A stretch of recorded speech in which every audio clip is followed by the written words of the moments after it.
Hey, salut à tous et bienvenue dans une nouvelle vidéo. Aujourd'hui, dernier épisode où on ajoute du contenu. Demain, c'est le grand final. Demain, on sera le 30 novembre et on va s'occuper de compiler notre projet. C'est parti, là, commençons, ajoutons la dernière partie. Dans cette dernière partie, on va s'occuper de traiter les demandes des gens, mais il n'y en a pas tant que ça parce que soit ça a déjà été traité dans les autres épisodes, ou alors elles étaient un peu trop hors contexte pour la série. Donc là, ce qu'on va faire, c'est qu'on va créer un PNJ et quand on va s'approcher, on va pouvoir acheter avec les pièces qu'on a récoltées des items comme par exemple notre clé. Pour ce faire, on pourrait créer un nouvel acteur, mais étant donné qu'on devrait remettre le personnage, mettre son animation blueprint et tout, on va juste dans notre caractère et le dupliquer. On le duplique mais on le renomme BP underscore PNJ ou seller, il me semble que ça veut dire vendeur de mémoire. On peut double-cliquer pour l'ouvrir et on va devoir s'occuper des quelques petites erreurs juste en enlevant tout ça, parce qu'il n'en aura pas besoin. On peut supprimer également les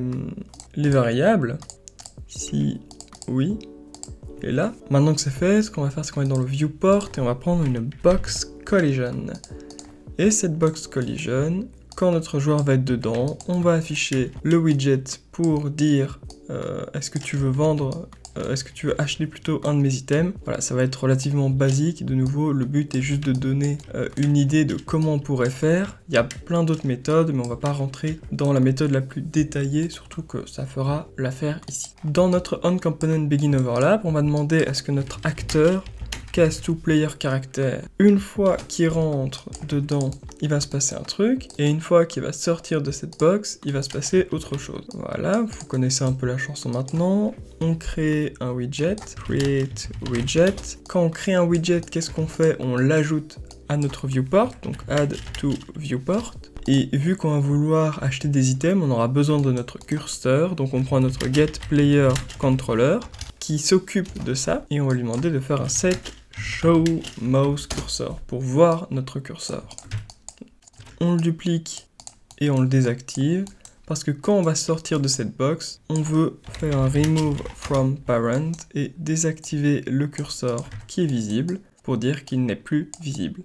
Actuellement, on va avoir une erreur parce qu'on n'a pas de widget. On va juste s'occuper de créer notre nouveau widget dans le myContent, UI, User Interface, UI underscore seller. De nouveau, on ajoute un canevas, là ça devient vraiment répétitif. On peut mettre une scrollbox. Alors pourquoi je mets scrollbox? Dans le tuto, il y aura un seul item à acheter, donc ça n'aura absolument aucun intérêt. Mais une scrollbox est au cas où vous voulez mettre une multitude d'objets. Eh ben, le jeu, ce widget-là, cet actif, je sais pas comment on appelle ça, eh bien, va automatiquement faire une scrollbox à partir du moment où vous en aurez plusieurs d'affilée. On pourra par exemple le mettre ici, comme ceci. On n'oublie pas de toujours l'ancrer, donc 0, 0 sur du 500 et 550, pourquoi pas.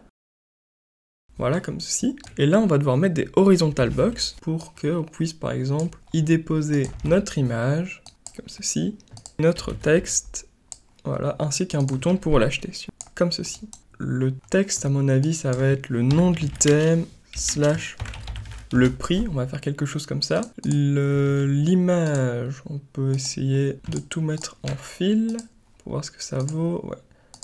L'image, faudrait la garder un peu plus grande quand même. Donc, on peut chercher le transform ici et avoir le scale. On peut essayer de mettre ça en 2 sur 2. Mais vous voyez que ça ne fonctionne pas des masses. Donc, c'est notre horizontal box qu'on va également devoir mettre en tant que fil. Voilà. Et là, on peut revenir comme ceci. Et maintenant, on va pouvoir dupliquer notre horizontal box qu'on veille à bien mettre dans notre scroll box, évidemment. Voilà, ça va donner quelque chose comme ça. C'est toujours pas fou, donc nos items et nos prix, on les met en alignement au milieu, on le centre. Et ceci, on peut peut-être essayer également de réduire un peu la taille, ou alors de simplement en faire des petits prix comme ceci. Là, vous devrez mettre le nom de vos icônes. Donc, par exemple, icône, une clé, mais je pense pas qu'on ait des clés ou quelque chose comme ça en tant qu'icône ici. Donc ça va juste être des images. Nous, pour la vidéo, on va mettre ceci.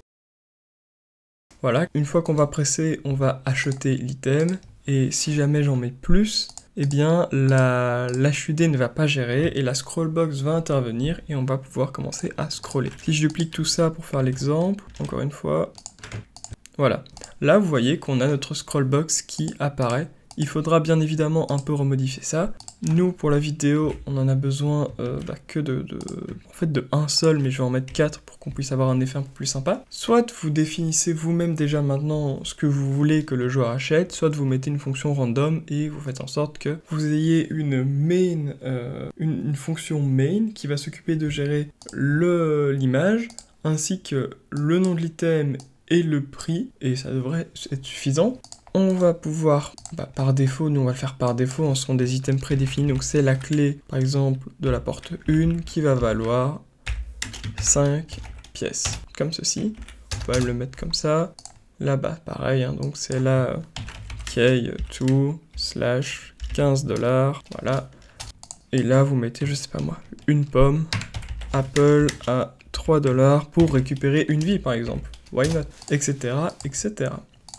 Quand on presse sur notre bouton, n'oublions pas de préciser que ce sont des variables. Voilà, on peut également remodifier de nouveau le style des boutons, dans l'apparence ici. On peut dire que le normal, par exemple, eh bien, on le met légèrement transparent, une opacité à 75 par exemple, et on peut changer la... Voilà. Une fois que c'est fait, on peut... J'avais pas appuyé sur variable. On dit qu'ils sont variables, voilà. Et on peut maintenant cliquer dessus. Comme ceci. Cast to player character. BP character player. L'objet, c'est nous-mêmes, c'est le joueur qu'on possède. Donc c'est un acteur de type caractère. Donc get player character. Et on vient entamer une vérification. Pourquoi une vérification? Admettons qu'on n'ait pas d'argent et qu'on appuie, il va valider l'objet et on va l'acheter. C'est pas du tout ce qu'on veut.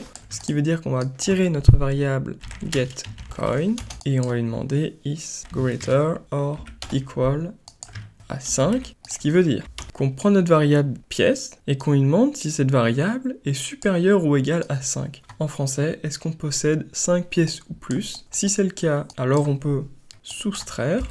Soustraire de combien? De 5, vu que c'est le résultat qu'on demande. Et n'oubliez pas, on fait un get, mais on a besoin de modifier après, donc on doit faire un set coin. Voilà.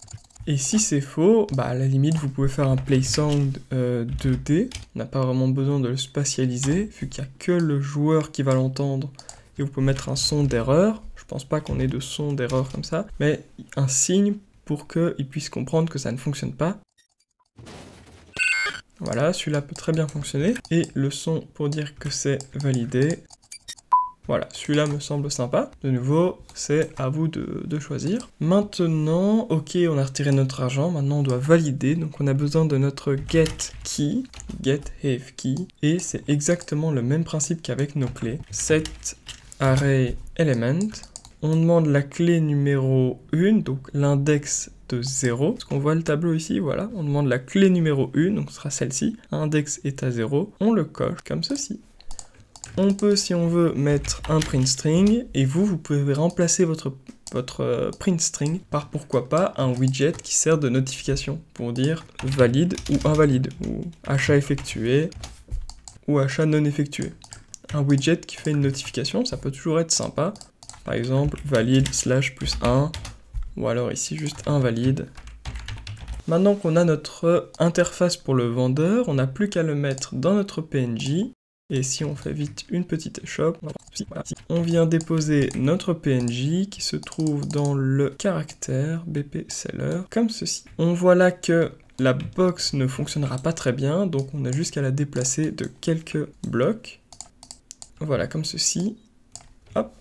Et si je lance, on a notre animation, c'est très bien. On va récupérer aucune pièce. On va aller voir, on voit qui propose de vendre des choses. On essaye de prendre par exemple ceci. Et j'ai invalide, j'ai une belle erreur. Par contre, maintenant, je vais prendre mes pièces.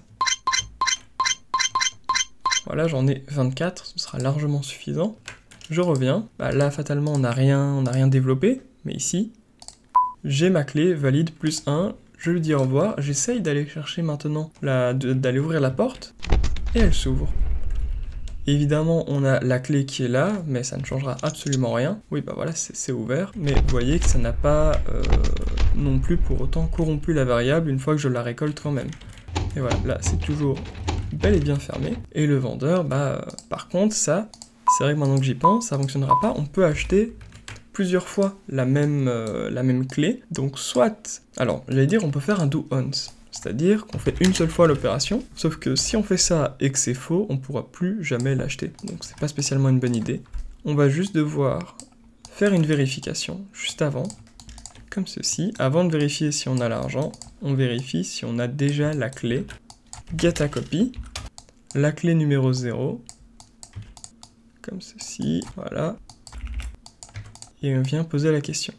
Est-ce qu'on possède la clé numéro 0? Si oui, il se passe rien. Si c'est non, est-ce qu'il a assez d'argent? Etc, etc. Et là, vous pouvez mettre un print string en mettant... on le possède déjà, donc ça n'a aucun intérêt. À moins qu'on ait envie de perdre notre argent. On fait la dernière fois, on fait cette dernière vérification. Voilà. Bonjour. Non, j'ai pas d'argent, d'accord. Je vais prendre des pièces. Voilà, je peux pas ouvrir la porte, ça fonctionne bel et bien. Du coup sinon ça ne fonctionne pas. Je vais chez lui, je l'ai acheté, j'essaye encore. Je la possède, donc c'est parfait. J'essaie d'aller ouvrir la porte. Et ça fonctionne. Voilà les gars, c'est tout pour cette vidéo. J'espère que ça vous a plu, que vous avez appris des choses. Moi je vous donne rendez-vous dans une prochaine vidéo. À la prochaine. Ciao tout le monde.